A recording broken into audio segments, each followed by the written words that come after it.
Jaya Radha Madhava Kunja Bihari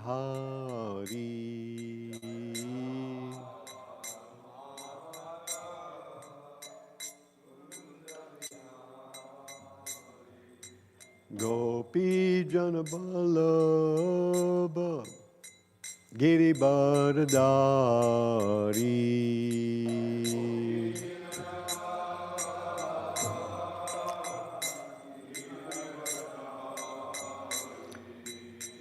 Yasodanandana Braja Janaranjana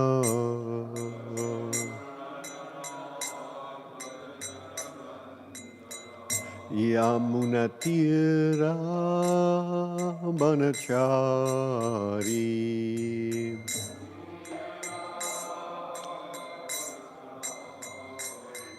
Jairad Madhava Kunja Bihari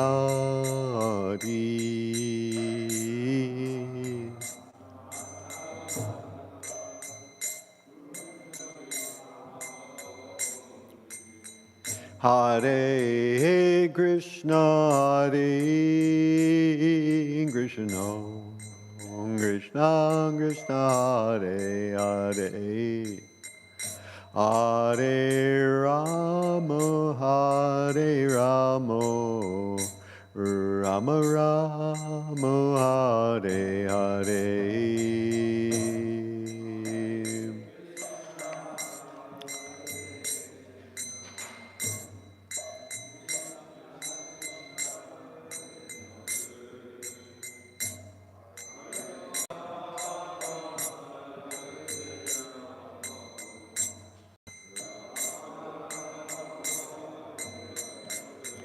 Hare Krishna,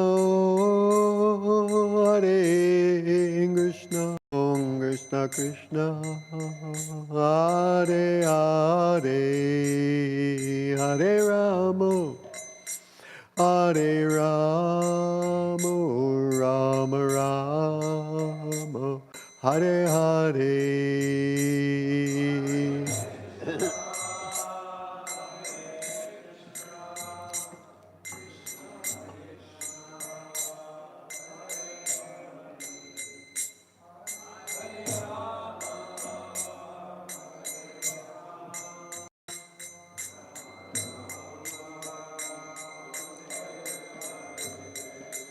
Jaya Prabhupada, Prabhupada, Jaya Prabhupada, Jaya Prabhupada.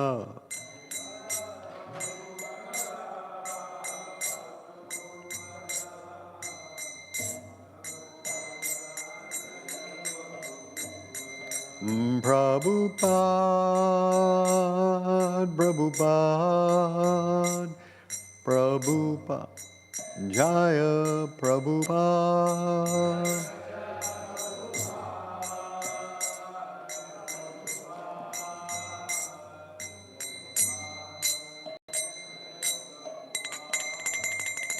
Jai Om Vishnupad, Paramahamsa Paravajakacharya, Tarasata Shri Srimad, Divine Grace, A.C.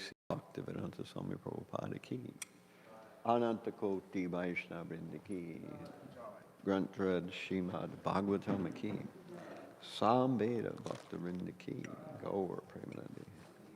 All glories to assembled devotees, all glories to assembled devotees, all glories to assembled, all glories to Shri Shri Guru and Shri Gauranga.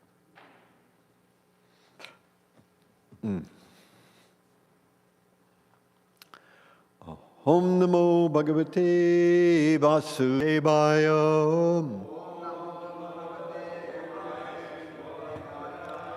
Om Namo Bhagavate Vasudevaya.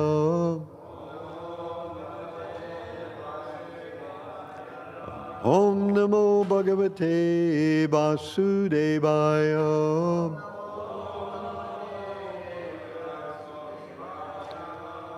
Om Ajnanatimidandasya Gananjana Shalakaya Chakshur Anmilitam Yena Tasmai Shri Gurave Namaha Shri Chaitanya Manobishtam Shtapitam Yena Bhutale Swayam Rupa Kadamhyam Dadati Swapadantikam Vandehang Shri Guru Shri Yuta Padakamalam Shri Gurun Vaishnavam Cha Shri Rupam Sagrajatam Sahagana Ragunatanbitam Tam Sujivam Sadvaitam Savadhunam Parijana Sahitam Krishna Chaitanya Devam Shri Radha Krishna Padan Sahagana Lalita Shri Vishakanvitam Cha Hey Krishna Karuna Sindho Dina Bandho Jagatpate Gopesha Gopika Kanta Radha Kanta Namostute Tapta Kanchana Gaurangi Radhe Brindavan Eshvari Vrishabhanu Sute Devi Pranamami Hari Priye Vanchakalpatarubhyascha Kripa Sindhubhya Evacha Patitanam Pavanebhyo Vaishnavebhyo Namo Namaha Shri Krishna Chaitanya Prabhu Nityananda Shri Advaita Gadadhara Shri Vasadi Gaur Bhakta Vrinda Hare Krishna Krishna Krishna Hare Hare Hare Rama Rama Rama Hare Hare Hare Krishna Krishna Krishna Hare Hare Hare Rama Rama Rama Hare Hare. Thank you very much. So we are on Srimad Bhāgavatam, Canto 3, Chapter 25, Text 27.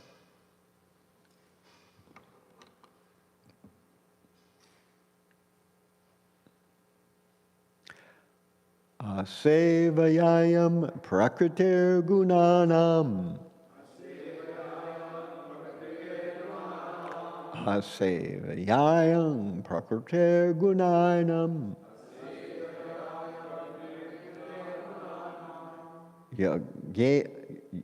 Jnanena vairagya vidrimbitena. Jnanena vairagya vidrimbitena. Yogena mayarpitaya cha bhaktya. Yogena mayarpitaya cha. Yogena mayarpitaya cha bhaktya. Mam pritag atmanam ihavarundhe. Mam pratyagatmanam ihavarundhe. Asevayayam prakritir gunanam. Jnanena vairagya vidrimbitena. Yogena mayarpitaya cha bhaktya. Mam pratyagatmanam ihavarundhe. Please chant. Asevayayam prakritir gunanam. Jnanena vairagya vidrimbitena. Yogena mayarpitaya cha bhaktya. Mam prityagatmanam ihavarundhe.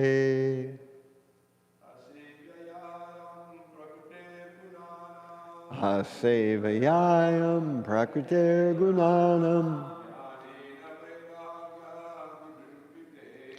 Jnanena vairagya vidrimbitena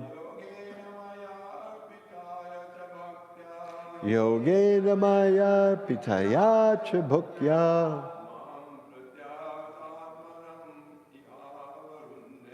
Mam prityagatmanam ihavarundhe.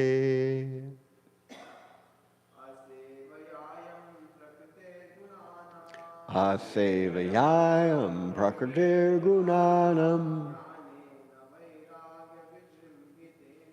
Jnanena vairagya vidrimbitena Yogena maya pitaya cha bhuktya Mam prityagatmanam ihavarundhe. Vaishnavis. Asevayayam prakritir gunanam Jnanena vairagya vidrimbitena Yogena maya pitaya cha bhaktya Mam pratyagatmanam ihavarundhe.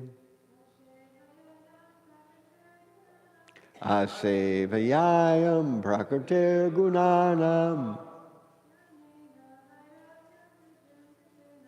Jnanena vairagya vidrimbitena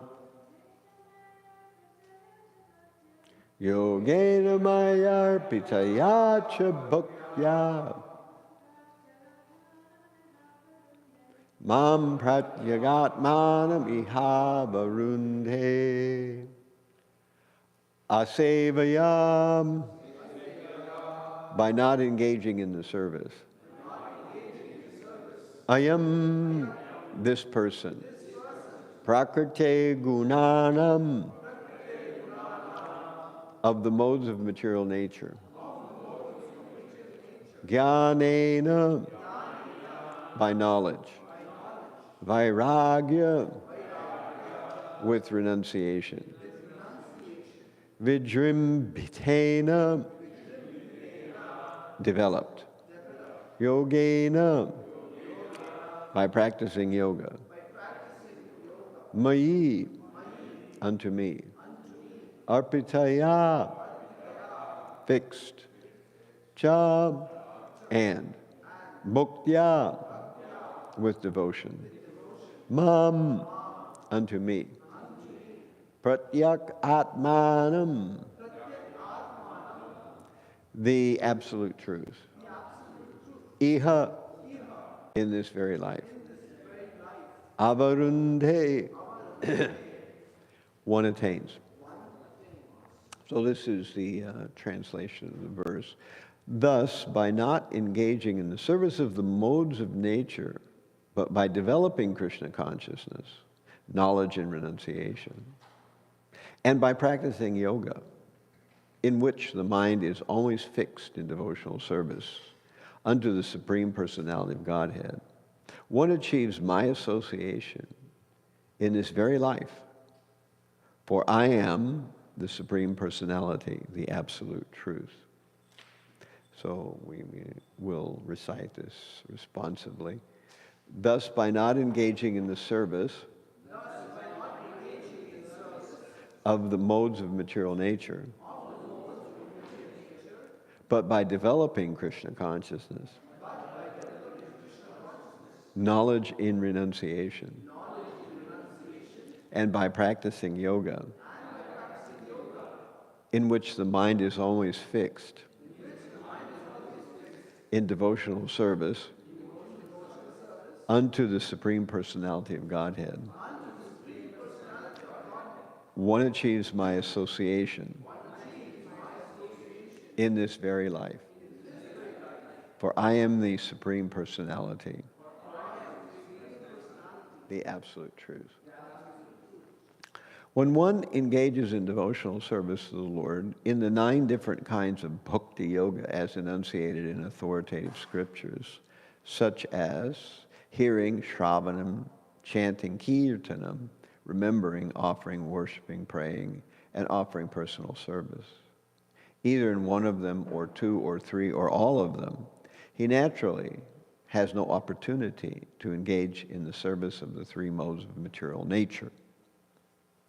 Unless one has good engagement in spiritual service, it is not possible to get out of the attachment of material service. Those who are not devotees, therefore, are interested in so-called humanitarian or philanthropic work, such as opening a hospital or charitable institution. These are undoubtedly good works in the sense that they are pious activities, and the result is that the performer may get some opportunities for sense gratification, either in this life or in the next. Devotional service, however, is beyond the boundary of sense gratification. It is completely spiritual activity. When one engages in the spiritual activity of devotional service, naturally he does not get any opportunity to engage in sense gratificatory activities. Krishna conscious activities are performed not blindly, but with perfect understanding of knowledge and renunciation. This kind of yoga practice, in which the mind is always fixed upon the Supreme Personality of Godhead in devotion, results in liberation in this very life. The person who performs such acts gets in touch with the Supreme Personality of Godhead. Lord Chaitanya, therefore, approved the process of hearing from realized devotees about the pastimes of the Lord. It does not matter to what category of this world the audience belongs. If one meekly and submissively hears about the activities of the Lord from a realized soul, he will be able to conquer the Supreme Personality of Godhead, who is unconquerable by any other process. Hearing or associating with devotees is the most important function for self-realization. Asevayayam prakritir gunanam jnanena vairagya vidrimbitena yogena mayarpitaya cha bhaktya mam pratyag atmanam ihavarunte. Thus, by not engaging in the service of the modes of nature, but by developing Krishna consciousness, knowledge and renunciation, and by practicing yoga in which the mind is always fixed in devotional service under the Supreme Personality of Godhead, one achieves my association in this very life. For I am the Supreme Personality, the Absolute Truth.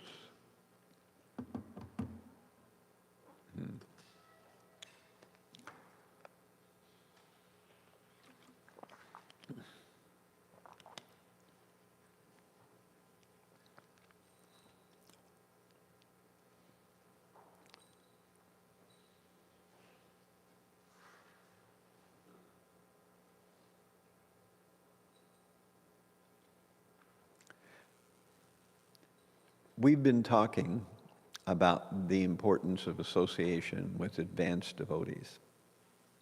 Of course, the association with devotees in general is very, not only auspicious, but beyond auspicious. There is a nice verse. Let me see if I can go there. Bink, bink, bink.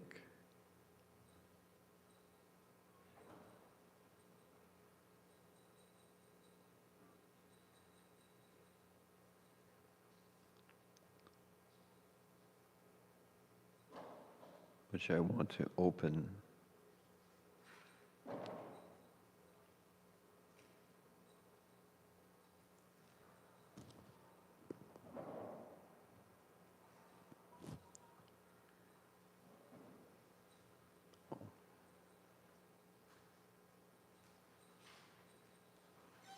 Here it is. Krishna Bhakti Jamma Mula Haya Sadhu Sangha. Krishna Preme Janme Tenho Punya Muktya Anga. The root cause of devotional service to Lord Krishna is association with advanced devotees. Even when one's dormant love for Krishna awakens, association with devotees is still most essential. The root cause of devotional service to Lord Krishna is association with advanced devotees. Even when one's dormant love for Krishna awakens, association with devotees is still most essential. So I wanted to kind of open with that because that'll be my focal point. The process of Krishna consciousness begins by the interference of a devotee. And if one continues to associate with devotees, that devotional service will grow, blossom, eventually be purified of all unwanted and unnecessary things, and eventually bring one to perfection. And as Kapila Dev was explaining to us, one will see me, the Supreme Personality of Godhead.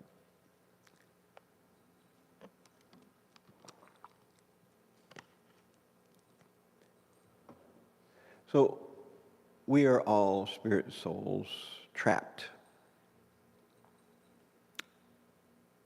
in a human body. That body is made of material elements, earth, water, fire, air, and ether. And there's also a subtle body, which is mind, intelligence, and false ego. And actually, we are all disconnected inside. Our sense of self is fractured.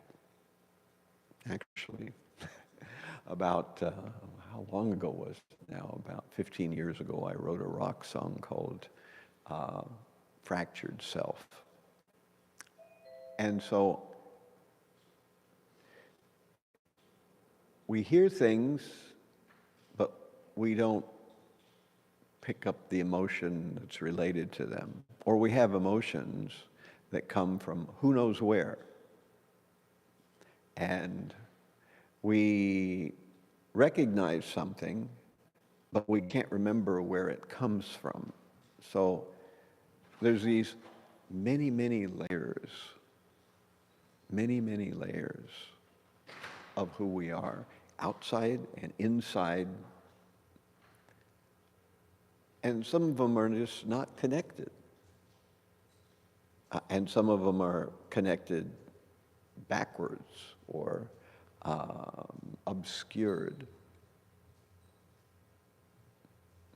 So the process of Krishna consciousness gradually reconnects all the wires and everything in the right connection in the right way.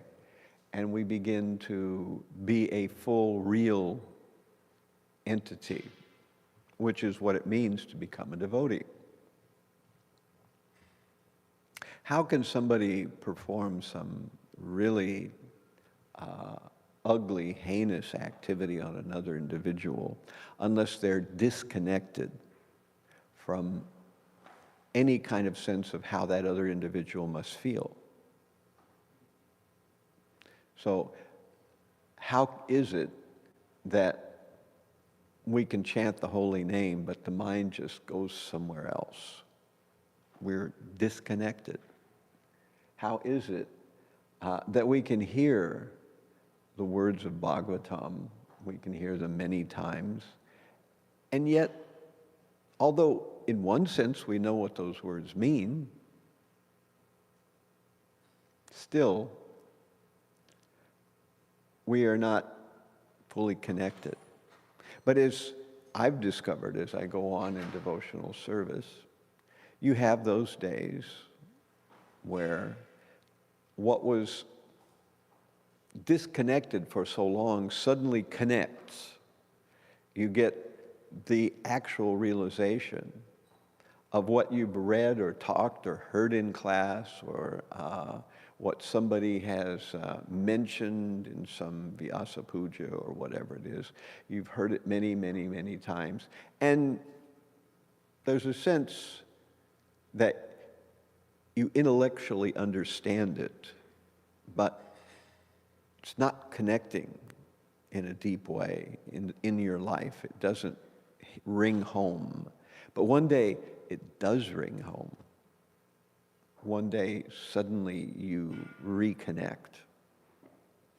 And of course, this is more likely, and it's amplified, and given the proper nurturing, if one stays in association with devotees. So, even, and this is amazing too, even we're in association with devotees, and we know that devotional service is a gradual purification process. We know that just as I've got rough spots, things I haven't worked out, things I don't do well, or things that I'm not good at. So I know that other devotees also must have those same things that they're not good at, they haven't worked out yet, etc., etc. And instead of appreciating the good qualities of devotees, it's easier to fixate on what irritates us about them. It's so easy to do. And of course, especially if you're living in an ashram situation, there's plenty opportunity for irritation. And the mind just naturally does this because the mind is trained in the wrong way. And because we're not connecting at a deep level to where we are and what we have, we're connecting at a very superficial level. So it's the superficial things that we pick up on and the superficial things that disturb us. And we're missing that deeper opportunity. And even if we know it, still we struggle. Still we struggle not to be just focused on the petty irritations. And life is full of petty irritations. I was just yesterday, upstairs, we've moved the mail room from having this drawer over here where you could check the mail to the first floor. And it's in that kind of corner where it's dark, but you go there and that light comes on, automatic light. And just as you're trying to find your mail, the light will go off. I was thinking, how irritating is that? You've looked through a couple of letters and you've looked through a couple to see if your name is on them, and suddenly the light goes off. You have to reach around and do like that so it notices your motion and turns back on again. Then it'll go off again, So, anyway, it's these kind of things that the mind sort of dwells on.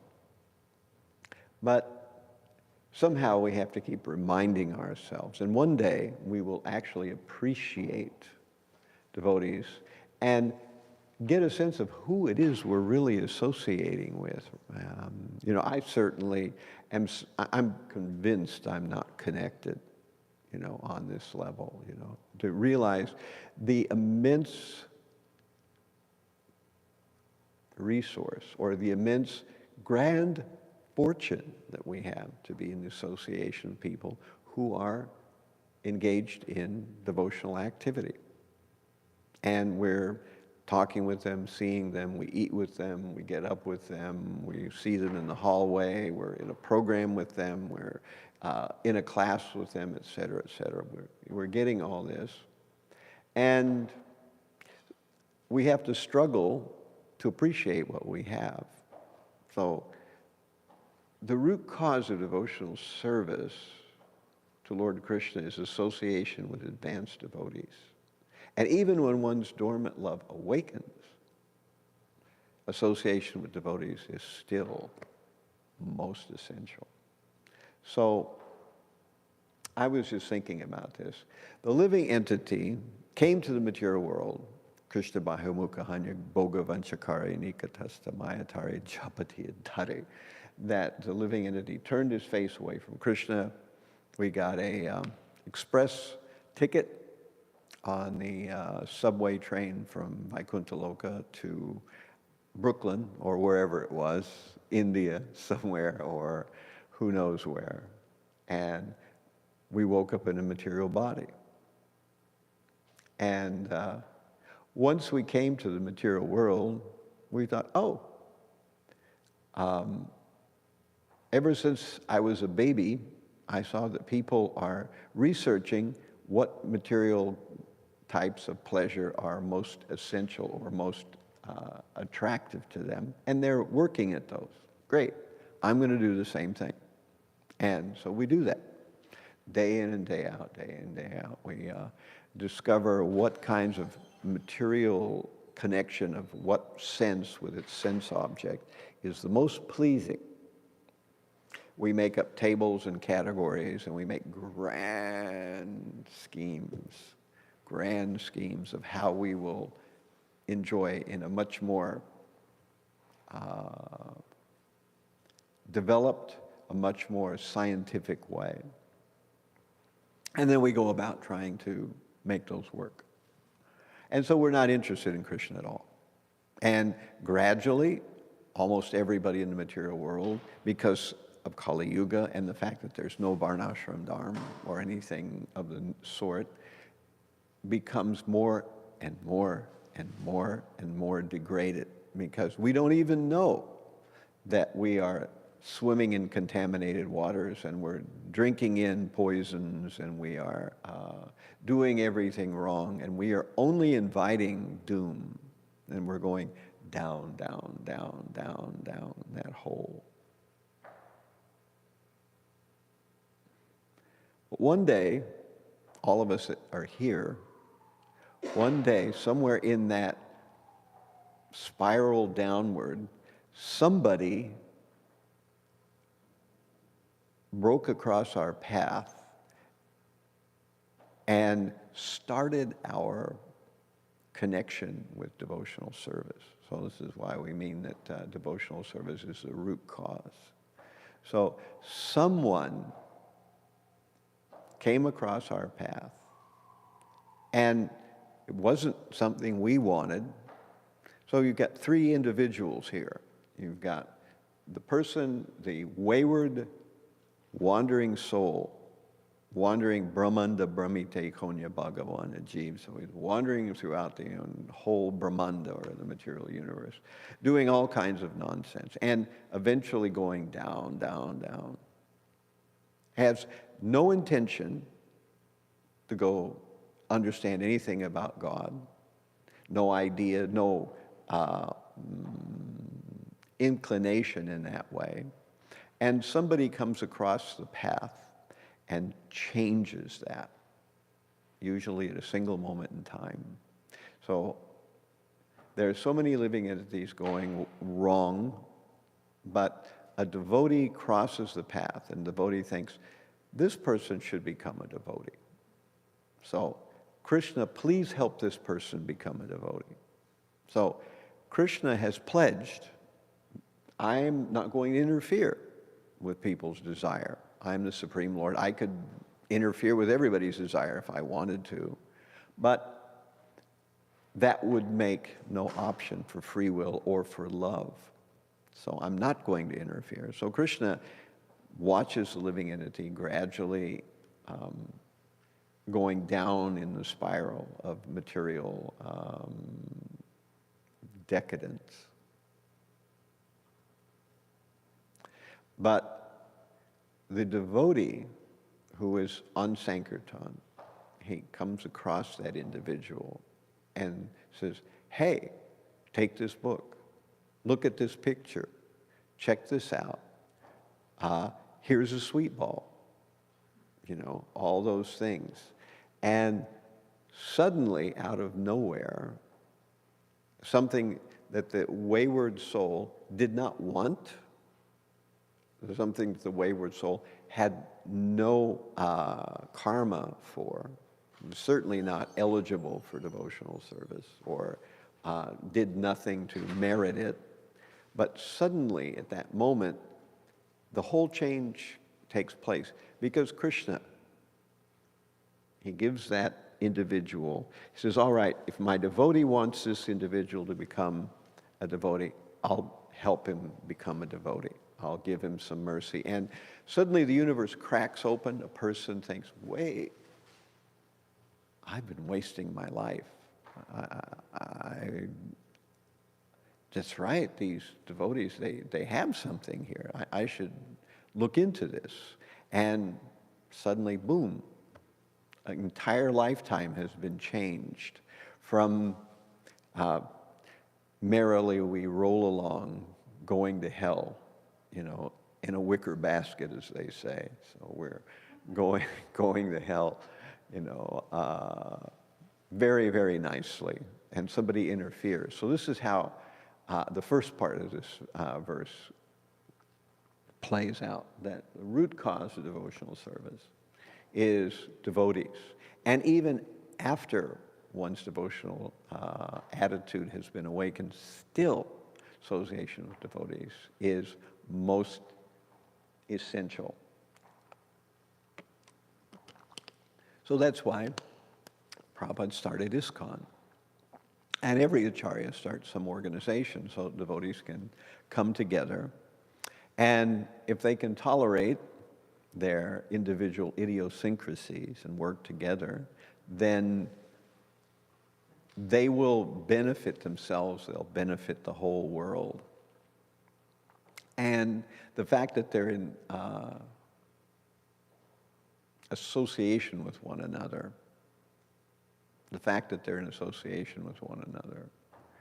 means that they are helping each other to remember Krishna, tusyanti cha ramanti cha. Even if it's indirectly. Of course, in many cases it's not indirectly, it's directly, but they may even be indirectly helping one another. Just imagine what it would be like to live in a house full of people where, people were leaving a plate half-eaten of meat on the table, or were cooking something that was some kind of unofferable item, or you were constantly being invited to come to some nightclub or some bar or something like that. You would have to constantly expend energy to counter that influence. And, they would look at you like you were some kind of Martian. And you would be constantly explaining why you aren't participating in all those things. But if you're in the association of devotees, nobody asks you ever, to come to a bar. Nobody offers you meat. Nobody, tries to entice you with some kind of pornographic images or something like that. So this doesn't happen in the association, at least it shouldn't happen in the association of devotees. So just think of how that helps so much. All that energy is freed up. And that's why oftentimes devotees go through a painful process when they first make that transition from being a wandering soul to sort of being serious about the process of devotional service, because they will have attachments to friends and people from the past. And oftentimes those people from the past are blocks or impediments. Sometimes one's family may be a monumental impediment for devotional service. They may really be negative. And this is a huge weight or a huge pull in the wrong direction. So Well, it's actually interesting. This verse, I was looking at it this morning. I wanted to read a succession of verses where it came from, but there's no time for that. We know that Rupa and Sanatana Goswami, they met Lord Chaitanya. And when they did, they began to immediately scheme on how they would get out of their service to the Nawab. They wanted to engage in devotional service. They wanted to be with Lord Chaitanya. And so they thought about it. And Rupa Goswami managed to free himself. But Sanatana Goswami, because he was a minister for the Shah, he had to stay connected to his service. And of course, we know that he lost all interest at all in doing what he was doing for the government. And he told the Nawab that he was ill, but actually he was holding Bhāgavatam classes. And so one day the Nawab sent a investigator to see if what was going on, what the nature of the illness of Sanatana Goswami was. And the investigator reported back that he's not ill at all. He's just holding Bhāgavatam classes. And so the ruler, the Nawab, came and, chastised Sanatana Goswami. He says, "You're saying you're sick, but you don't look sick to me." And Sanatana Goswami said, "Well, as you see, I don't want to engage in your service anymore." And he says, "But how will I run my kingdom without your help?" And, eventually it came to the point where Sanatana Goswami was put in jail. However, Rupa Goswami told him that he had some gold coins stored and that he could use those to bribe the jailer. And that's, of course, what Sanatana eventually did. He bribed the jailer and then he escaped with his servant Ishan. And they were traveling to go to where Lord Chaitanya was. And on the way, Sanatana Goswami discovered that Ishan had some gold coins with him. And they were traveling through, a lot of shady areas where there were lots of people with ill intent. And the hotel person that they were staying with could understand that they had some gold coins and was planning to murder them in the night. But before that could happen,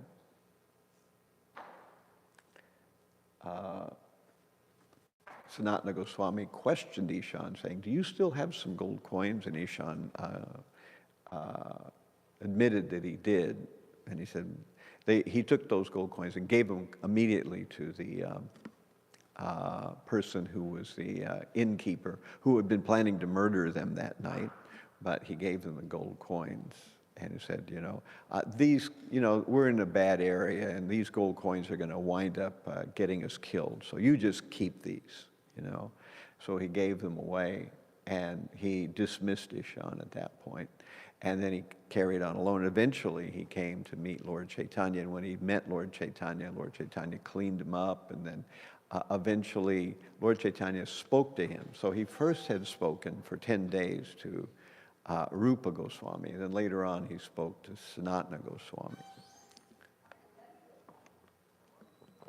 And he spoke many wonderful and interesting things. This is chapter 22 of Chaitanya Charitamrita, where this verse comes from.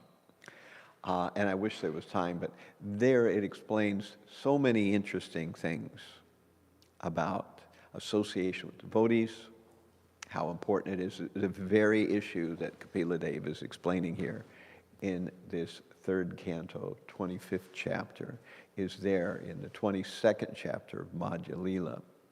Actually, it's the 21st, 22nd, 23rd. There's a whole group of chapters where Lord Chaitanya is instructing Sanatana Goswami.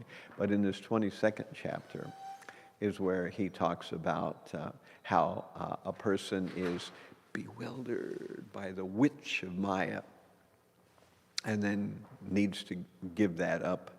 And then we find out about different kinds of devotees, different classifications of devotees, the Madhyam, the Uttam, and the Kanishta Adhikaris, and what qualifies them, and different types of association. And then there's a whole section where Lord Chaitanya glorifies the association of devotees. So that's all very nice, but I want to end here and ask for questions or comments, and we can discuss. Do we have the microphone? Is it working today?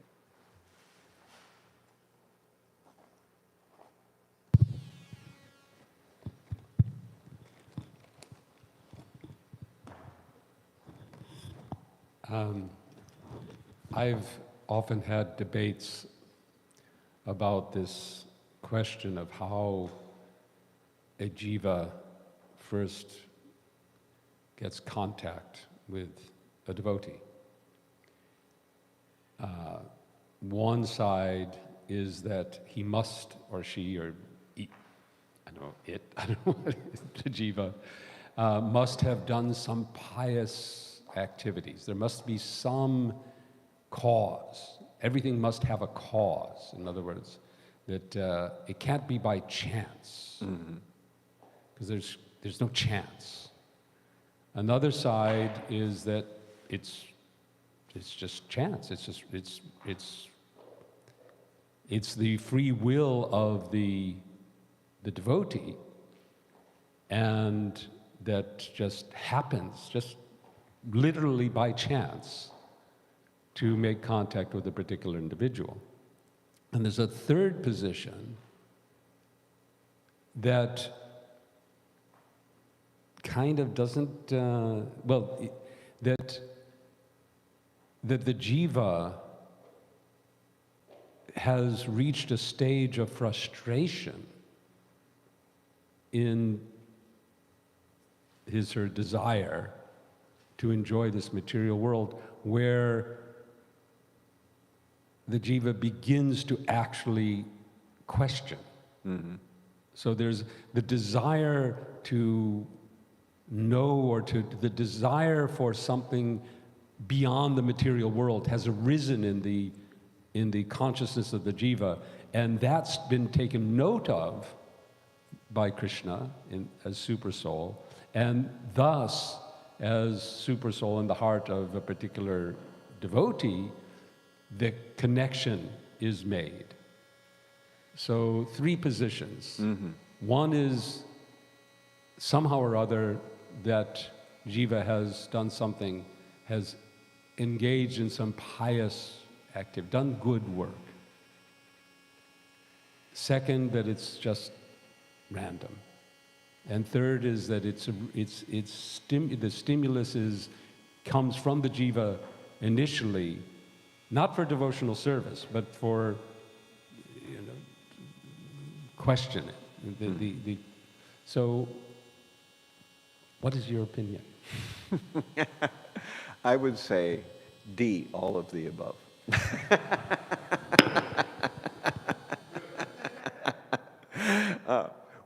This idea is explored, and I believe it's the Madhurya Kadambini, where it focuses on the word yadrichaya. So there is a concept of how the living entity is persuaded or is converted, we could say. And I'm sure that it'd be hard-pressed to find someone who hasn't done some pious activity, no matter who they are or what they're like. But we do know that there are three classes of pious activity.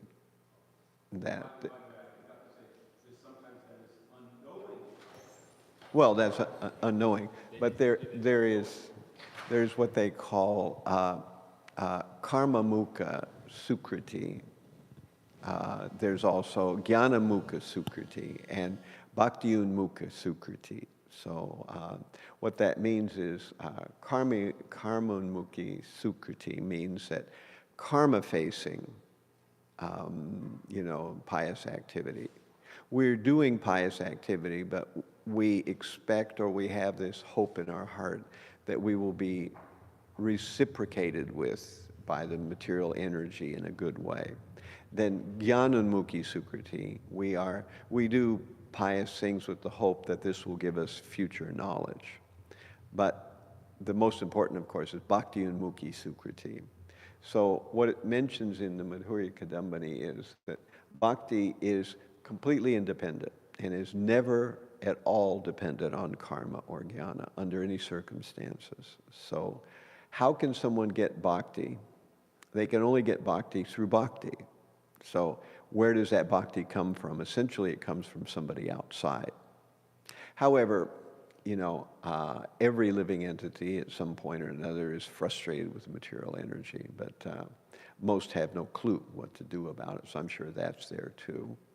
And sometimes a person does, as you say, agyata sukriti, which is where, somebody, opens a door for a devotee or something like that.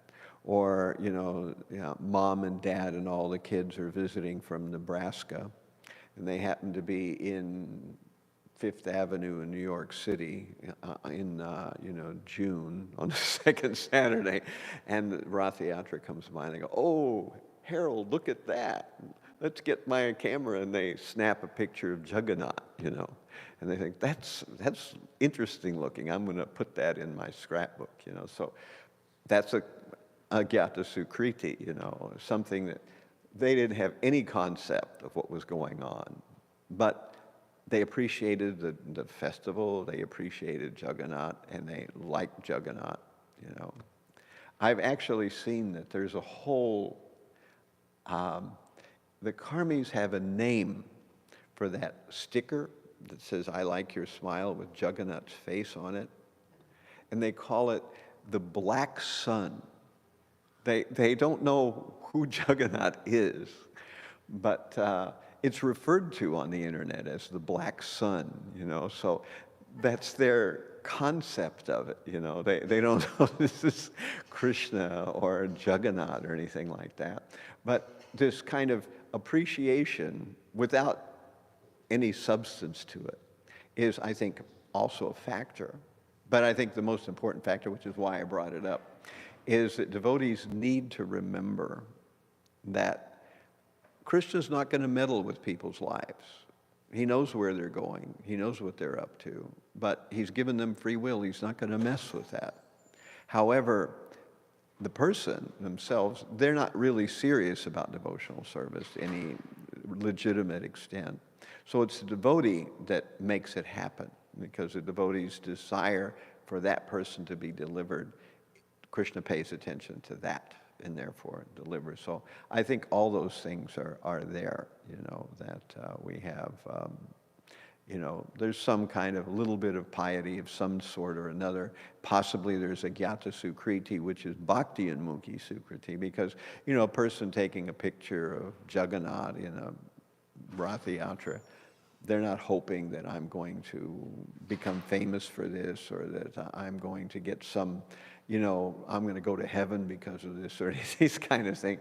It's just sort of a thing, like people sometimes offer me a seat on the subway, I dress like this. And I don't know what prompts them to do that, maybe it's because I'm an older person or something like that. I think you don't know it, but you just blew out your material life. I just kind of think like that inside. You just, because they just did it on a lark or whatever it was, or they, thought, oh, here's some kind of a monk. I don't know, maybe he's a Buddhist monk or whatever it is. I'll offer them a seat. So because they did that, that's a Agyata Sukriti. They did something. They weren't expecting, some grand response. They weren't expecting people were going to look at them as great, philanthropists or something like that. It was just a thing. So therefore, it's really Bhakti Unmukhi Sukriti, and therefore it makes them eligible for some future thing. So Krishna hooks them up with a devotee or whatever it is, Or even as we were discussing the other day, that person who stole Natabar's computer, they also have hooked up with devotees in a negative way. And as the devotees were rightly opining that the offense may eventually be washed away, but the fact that they were connected with devotees means that somehow or another they'll be tangled up with devotees. There's so many stories like that of people who were very antagonistic towards the devotees and gradually came to be devotees. There's a story I heard one time about a guy who on Halloween thought, I'm going to dress up like a Hare Krishna devotee. So he didn't know exactly what Hare Krishna devotees would look like, so he, kind of watched some and like that. And he dressed up like a Hare Krishna devotee, and then, a few months later, he became a devotee. So, we can see that these things, Krishna creates these situations where people stumble and do a tiny, tiny bit of devotional service, and that opens the door. So bhakti only begets bhakti, and this is kind of the main theme of the Madhurya Kadambini. It talks about that. So at any rate, I'll leave it there. Any other quick questions or comments? Yes. All right. Thank you, Maharaj, for that explanation. Just to add something to it, sometimes another way it's explained is that what the Sukriti does is it makes you more receptive, so that when the causeless mercy comes, then you're able to take advantage of it, like the example of dry firewood. That as the firewood becomes more and more dry, then eventually when the spark comes, then it just sets on fire. So in that sense, we could say that the Sukriti does do something, but it doesn't cause, but it does make you more receptive. Well, we also see, though, that in general, people follow the process of performing pious activity. But this is karma unmukhi sukriti. So karma unmukhi sukriti is they're doing pious things, and they kind of know that that's a good thing, but they're not actually thinking at all of serving Krishna. So it's not bhakti unmukhi sukriti, it's karma unmukhi sukriti. And they get some pious activity, and gradually things go well for them. But in the long run, when that pious activity comes back to them, they misuse the fruits of it. So now they're engaged in vikarma. And so they go down. I call it the Ferris wheel, that's why people can go lifetime after lifetime after lifetime, because one lifetime they have reasonable karma, and they're misusing it because they don't know where it came from or how it's properly used, and they abuse other people because they're at a higher position in society, and they go down, they lose all their karma. Then they get born on the bottom of the Ferris wheel, and there they are suffering, so they can relate to other people, and they have a sense of, I want to help this person because I know what it's like. I've been there, So they're gaining karma. So this is why, it doesn't necessarily go anywhere. But if a person engages in some kind of actual devotional service, then they can get out of the cycle.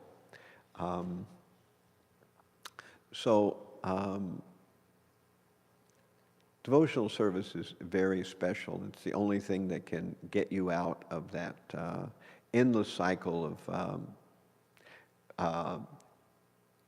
doing pious activity, getting the benefit of that pious activity, misusing the benefit of that pious activity, getting sinful karma, getting the benefit of that, or the comeuppance of that sinful karma, and then going back down. So that's that tendency. And that's why, we have that verse, I'm trying to remember what it is here, that talks about how all the qualities of the demigods, including knowledge or enunciation, etc., become manifest in the body of one who has taken shelter of Mukunda, the giver of liberation. However, one who is honestly trying to maintain his family and relatives has no good qualities, because he must be driven by his mano-retena sati davahobi. He must be driven by his mental speculations. So that's why people who are pious have no good qualities, if they're pious in the sense of karma unmukhi sukriti. If they're pious in that way, they have no good qualities, because eventually those good qualities will be robbed out by the impious things that they do. So I think that's also there too. So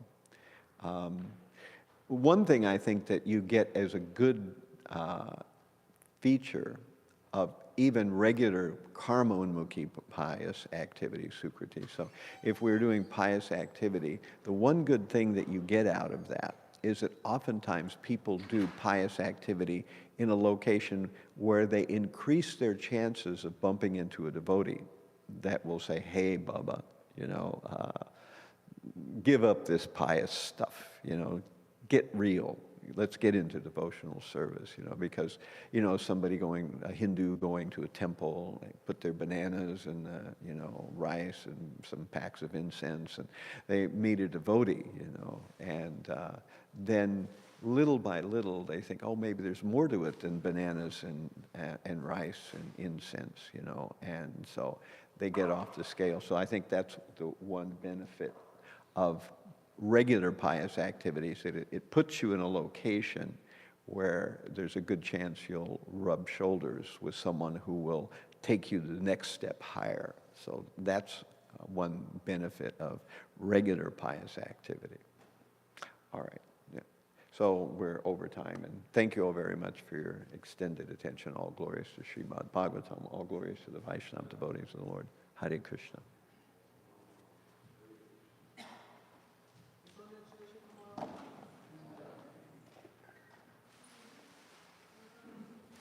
Now my timing clap. I didn't want to forget to do it.